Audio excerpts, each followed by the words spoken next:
Hey everyone, Alyssa Hope here. Since it's the off season on my main channel, I'm kind of just taking things a little slower than normal, and not publishing as much. But this kind of gives me time to, do other things and pursue other interests in the realm of YouTube. I decided to tell this story, which I just thought about recently, how I guess crazy it really was in retrospect. So I thought I would share. But June of last year, I would say that I had what some would refer to as an awakening, more like, I guess, an epiphany. But now, before this time, all of my life, I was so immersed in Christianity. So I went to Christian school. I was literally paid to read the Bible growing up. Like, my mom would pay me money. I went to church a lot, was involved in church. And then once I got into my later teens, I just didn't really care about religion at all. I didn't really. I went to college and it wasn't a desire for me. Like, I just didn't feel the need to be religious or anything. And it was really neat to learn about different religions and things. Like, I enjoyed that, but I never was like, a seeker as far as that goes. So I would tell myself, maybe later you'll decide, or you'll have this, desire or need to, I don't know, to take on a certain religion, whatever it may be. Well, I will say that I wouldn't consider myself religious, but I would say that I got to a point where I could believe in more than nothing, if that makes any sense. So I like the quote, "The teacher will appear when the student is ready," because that saying was also true for me. Like I said, about a year ago, I started to listen to Michael Rosenbaum's podcast, which I listen to all the time, Inside of You. And he has different celebrities on, he asks some questions. Usually they get pretty into the feels. And it's kind of like a feel-good podcast, but for that week, Michael had Keegan on. And I was listening to the episode because I loved Pretty Little Liars back in the day. I even read the books, and I'm not going to lie about that at all. So he starts talking for about an hour, and I don't know. I just started picking up this feeling. Like, all I could think to myself was, I want what he has. He had this peace and serenity about him. When he was going through, the loss of his dad and different things that happened to him, he had this innate peace and serenity that I just craved. And I've always considered myself a person that is guided by intuition, that is guided by that emotional intelligence. It's kind of like a sixth sense. I'm usually the person in the group that picks up on if something is wrong with someone before anyone else. I'll know. I'll be like, oh, yeah, I already knew that they were upset. I could already feel it. I could already sense it. It's just how I've always been. I can't really explain that. I started to be interested in this book he was talking about. And he mentioned several books. He mentioned a book on breath. He mentioned, I think, The Power of Now. And then he mentioned The Untethered Soul. And that was the one that I really wanted to read.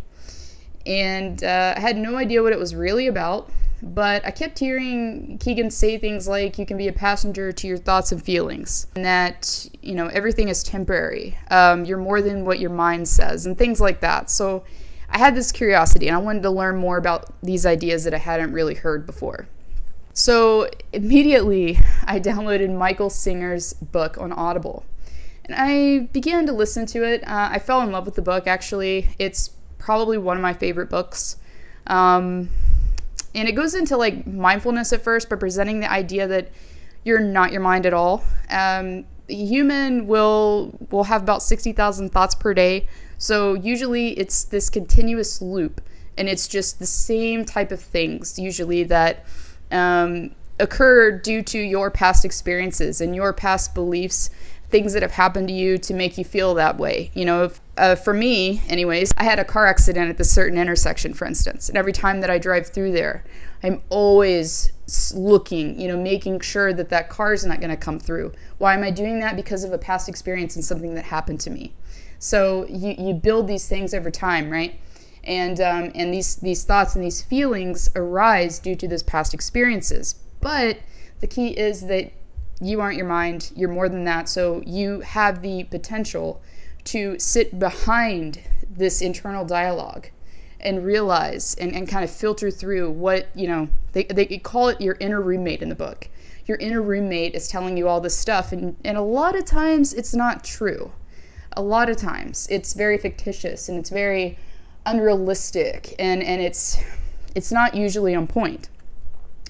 And it really resonated with me because I think that, I've studied a lot of history. I've studied, different things, different civilizations. And obviously, like, the mind has been at work for a while. We as humans have had the ability, the privilege to be able to think on our own. Rene Descartes once said, "I think, therefore I am." So we can, have these ideas and create things. And that's what really sets us apart from everything else, right? We have that free will and what they like to call consciousness. I was listening to the book when my sister came in. And she came in also in June. We were going out for my birthday. We went and got pizza at a local restaurant. And then we went back to my parents' house. And I started to tell her about the book. Now, mind you, prior to this, my sister had moved out to California. She was visiting, and prior to this, she had become somewhat of a spiritual person. So she had been reading The Power of Now, other books that she had mentioned to me and recommended, and I didn't get into them because I had this bias that a lot of people have.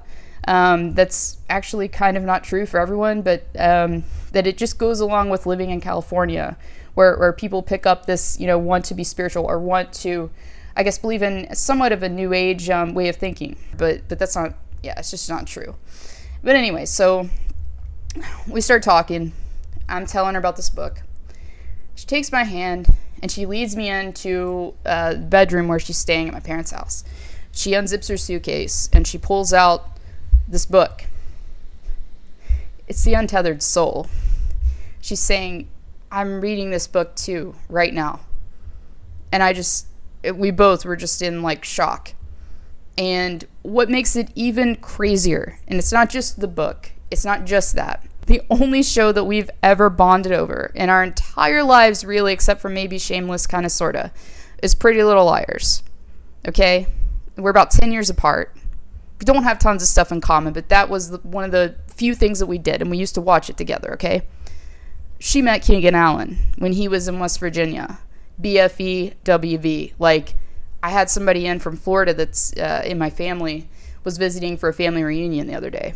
And she said that when she told someone that she was going to West Virginia, they did the typical, "Oh, where in Western Virginia are you going?" And she was just like, they're separate states, right? West Virginia and Virginia. But anyways, another conversation for another time. Just trying to say that a lot of celebrities don't come here, even if they know it's a state. Keegan Allen did. She met him. And so then I began to just really open my eyes, I guess, and realize, like, whoa, like, all of this stuff just can't be a coincidence. I was open at the exact time when I, listened to this episode on this podcast. I wasn't open to, someone close to me, my sister. I wasn't open at all to listening to what she had to say, but I was more open to listening to what someone, that I don't know had to say. And that was just what I needed at that time. And it opened my eyes and it made me realize that, maybe there's something else running the show other than just a God, or like, that's what's so interesting about life, right? It's just one big mystery because nobody can prove anything. I mean, talking about consciousness, like, they don't even know where consciousness is definitively in the brain. Like, we are so far as like tangible stuff goes, as far as physical stuff goes. But on the other side of it, we are so far behind.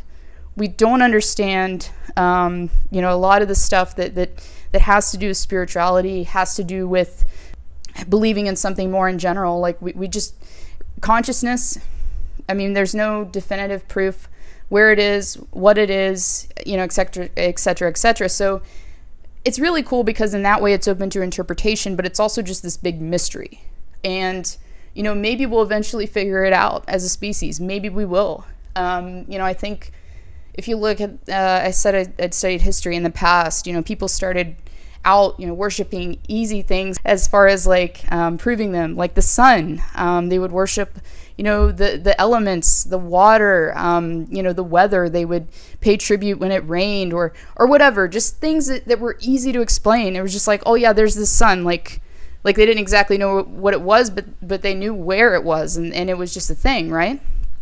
But now, as we've evolved as a species and we're smarter, much smarter than we were then, we've begun to have these ideas that can't be proven. And that's what's so interesting about it. That's what's so mind-boggling, because, no matter what you believe, you can't prove it.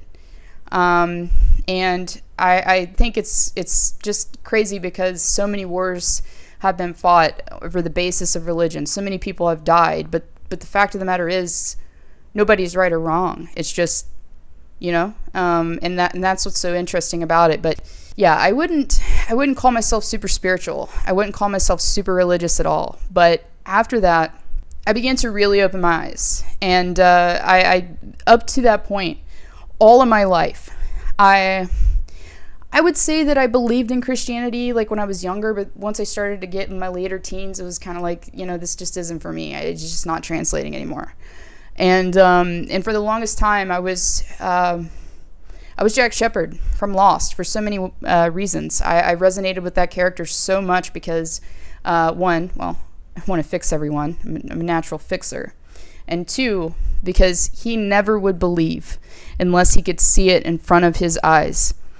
And for the longest time, Jack, he would write off when John Locke tried to tell him, speaking of philosophers, tried to tell him there was something, something more to everything that they were enduring. He wouldn't listen. And for the longest time, that was me. I just had to come to that point in life where I was ready. I was ready to open myself up to more. And I think everyone has to come to the terms in their own way and their own time.